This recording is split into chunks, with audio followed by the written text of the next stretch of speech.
How's it going, everybody? Gonna quickly talk about AEW All In 2023 results, go a little bit into the matches.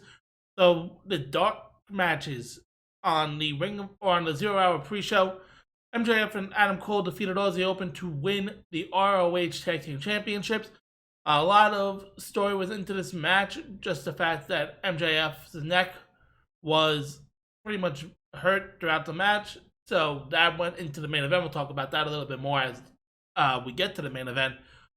But now MJF and Adam Cole hold the Ring of Honor Tag Team Championships.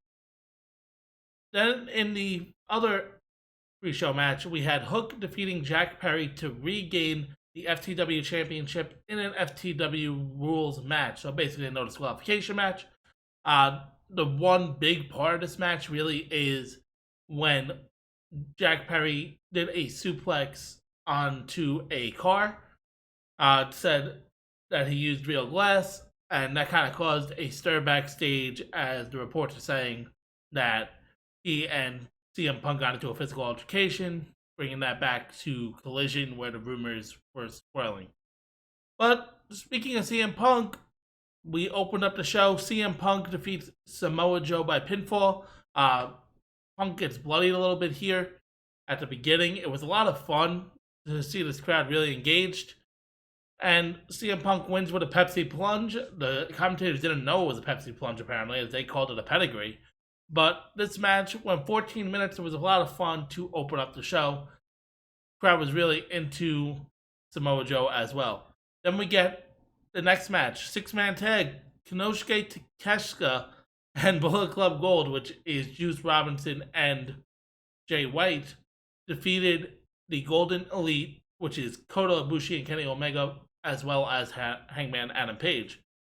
This match was a lot of fun, as well as, you're going to hear me say that a lot throughout the show.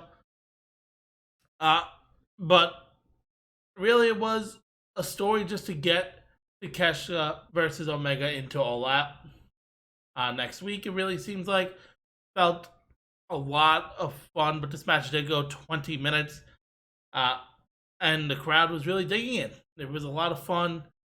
Takeshita wins with a roll-up pin on Kenny Omega, so that continues the story of Takeshita having Kenny Omega's number.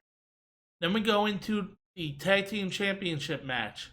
FTR defeats the Young Bucks to end their trilogy of matches. This match goes a little under 22 minutes, but it was a lot of fun. I don't have any more adjectives to really describe it. One of the better tag team matches that you'll see. Knowing the other two matches, it was a lot of similarities to that. But all in all, I had a lot of fun watching it. And yeah, FTR retained the tag team championships. So it will be interesting to see how they go there. Who they really go after next, because especially on the Collision side, it's a little bit empty to try to figure out which tag team they're going to go after next. So it'll be interesting to see what they do now. Then we had the Stadium Stampede match. If I tried to even dive into what that match was, we'd be here for a while. But Eddie Kingston, Orange Cassidy, the Best Friends, and Penta El Zero Miedo defeated the Blackpool Combat Club with Santana and Ortiz. They're calling him Mike Santana, which kind of threw me off a little bit. But this match, as expected, had a lot of crowd fighting, a lot of just hardcore, where it's just a lot of weapons, just everything going around. The match ends with Orange Cassidy hitting an orange punch with duct tape around his hand and a bunch of glass on Claudio to get the pin. But it was a lot of fun. Basically felt like this should be the last gimmick match for a little while for the Blackpool Combat Club. They just lost the Blood and Guts match a couple months ago. I believe, if I remember correctly, they lost the Anarchy in the Arena match. But I could be totally wrong on that. But they lost this match as well. Gotta start getting them back to winning. And I feel like when Bryan Danielson comes back, it will kind of start taking that tone. Then we had the AEW Women's Championship match, a 4-way match. It was Saraya who came out to We Will Rock You by Queen with her family. which was a really cool thing to see, versus Hikaru, Shida, Toni Storm, and Britt Baker DMD. We kind of saw the implosion of the Outcast, which I am grateful for. We had basically Toni Storm go crazy and go after Saraya after Toni Storm hit Saraya's mom, who was in the front row, kind of teasing the ascension. We had just a lot, but end of the match, Britt Baker has the lockjaw in on Hikaru Shida. She's not tapping. Toni Storm comes in and tries to go after Saraya, but Saraya sprays her with the green mist in the face and gets the pin. So Saraya wins the AEW Women's Title, or the AEW Women's Championship. It looks like we're going to be hinting Mercedes Mone in as well, as she was shown a few times throughout the show in the crowd. Never really got that confirmation. Could be happening in the post show, but that was something to really go into, as they wanted to wrestle again, Saraya and Mercedes, and that was that's the match that broke Paige's neck at the time. So it would be interesting to see how that unfolds. I think that's going to be the all-out match if they have one there. Then we had the coffin match. Darby Allin and Sting defeat Swerve, Strickland, and Christian Cage. This was a lot of fun, a lot of brutality. Just, you see the coffin drop by Darby Allin missing and hitting the coffin. That was kind of tough. At one point, Sting's in the coffin in the middle of the ring, but he uses his bat to not let the lid close. But at the end, we get Sting putting Swerve Strickland in the coffin and closing it. His hair was technically still out, so I don't think we can kind of say it's officially a win. But 16 minutes, that is how the coffin match ended. Darby Allin and Joker Sting, who came out to his WCW song by Metallica, which was a lot of fun as well to hear. Then we had Will Ospreay with Don Callis at ringside, defeating Chris Jericho with Sammy Guevara at ringside. This is the this was a really good match. The story was that Jericho has hit a suplex on the apron of the ring. Kind of got Will Ospreay a little discombobulated for a while, but we had a lot of code breakers, backstabbers to go along with this. But in the end, the Oscutter wins, and Chris Jericho is defeated.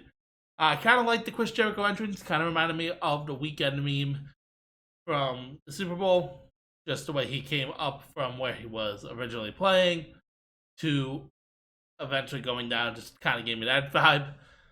But that's how that match ended. So Will Ospreay, as a free agent in 6 months, has now picked up wins over Kenny Omega and Chris Jericho in the last couple months. Something just to keep an eye on there. Then in the semi-main event, Billy Gunn and The Acclaimed win the AEW Trios Championship over the House of Black. The House Rules was a no-holds-barred match.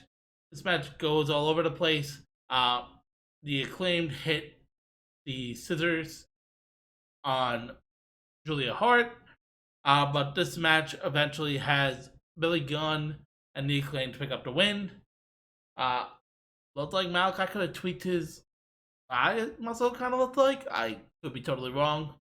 But just at some point, it looked like he was favoring there. But Billy Gunn and The Acclaimed win. Not a huge fan of that. I kind of hope now that the House of Black go on singles runs, but remain a unit altogether. I think that would be a little more fun for them. We kind of saw that with Malachi, or with Buddy Murphy and with Andrade in their ladder match on Collision, but I really think that this is the time to really do so and really start developing some really good mid-card matches here. And then finally, the main event, MJF defeats Adam Cole. So the story of this match was that MJF did not want to do any dastardly things to Adam Cole during the match, but Adam Cole didn't care. He kind of just said, "Hey, we're wrestling for the title. I want that title." Adam Cole hit a brainbuster on the steel steps, which looked brutal. At one point, MJF goes up and sets up the Tombstone Piledriver on top of the announce table, but can't do it. Adam Cole then does it to him, kind of just showing the different complexities there, especially with the neck injury or the neck soreness that he had, that MJF had. I should probably tell you which guy, but it kind of goes off of that story that they had in the pre-show as well. Both men call for a double clothesline. They both hit a clothesline on each other, and they both hit one another. So the match goes to a draw.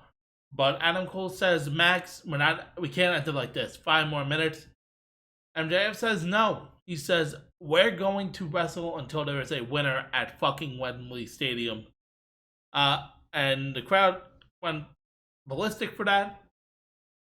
A couple rough bumps. We had the cool situation where the referee was down.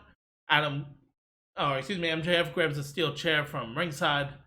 And they both tried to do the Eddie Guerrero spot where the other person holds the chair and the other guy just falls down, pretending that he was hit. The chair gets tossed around a while.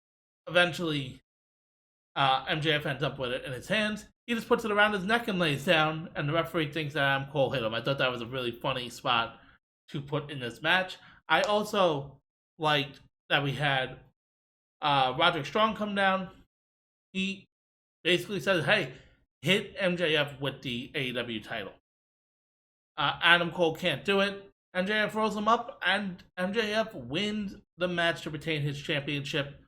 Adam Cole gets mad because he could not win the title, but MJF gets the Ring of Honor championships and says, "Hey man, we're still this.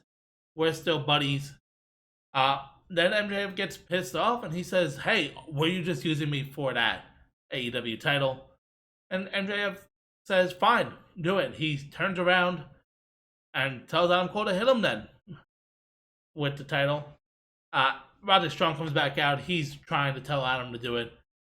Eventually, Adam Cole couldn't do it. He just throws the title down and they hug it out as they remain friends. So it's going to be interesting to see if they're going to wrestle at All Out with some just a lot of outside stuff getting involved in the match. If there's going to be anything else with the title at this match or at All Out, because we don't really have a clear direction right now for that. It'll be something interesting to see. And then if they are going to wrestle on Ring of Honor, it seems like they are, because they really have paraded around with these ROH titles. What happens next? There was no Kingdom, which I thought they were going to turn around and try to beat up on Adam Cole. But I guess that is not what is happening. I feel like that might be a tag team title match in Ring of Honor itself. And they might just want to save that for that type of show. But All In 2023 ends. They announced that All In 2024 will return to London. They announced 81,035 fans, which is the record for paid attendance at a wrestling show. But I just thought this was one of the best, if not the best, pay-per-view that AEW has put on. I still would put All Out 2021 above it, just barely. But I think this was a really, really good show overall. Tell me what you guys think in the comments below. Make sure to leave a like, subscribe if you haven't already. And I will see you guys in the next one.